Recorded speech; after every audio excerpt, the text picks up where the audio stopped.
Arav, have you watched that new super movie yet? It's so good. No, not yet. I've been wanting to see it though. Is it as awesome as everyone says?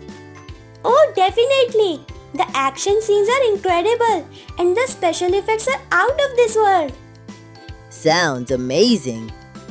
I'll have to watch it this weekend. You totally should. It's a must watch. Hey, speaking of must watch, do you understand how to make sentences negative in English? Oh yeah, I do. It's not too hard once you get the hang of it. Let me break it down for you.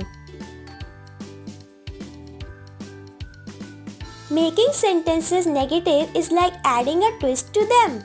We usually use the word not to do this. For instance, she does not like spiders. He did not finish his homework and we are not going to the movies. Ah, I see. So you just add not after the verb? Exactly, but sometimes it gets a bit more complicated. Like in case of will be and shall be, we put not after will or shall. Oh, like he will be present at the occasion is changed to he will not be present at the occasion. Exactly.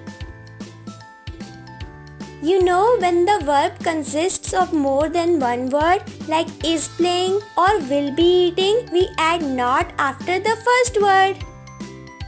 For example, she is not playing, he will not be eating, and they have not finished. Got it. So it's like not goes after the first word of the verb phrase. Exactly. And there are different rules for different tenses. In the simple present tense, we use do not or does not to make negative sentences. For example, I do not understand. She does not like broccoli and we do not have any pets.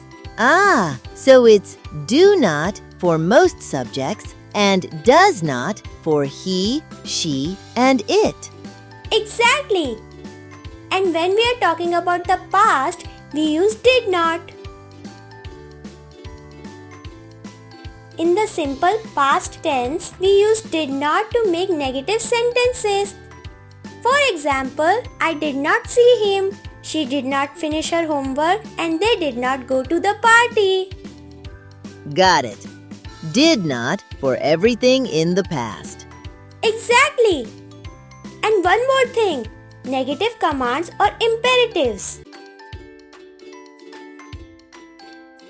In imperative sentences, which are commands or requests, we use do not or don't to make negative commands.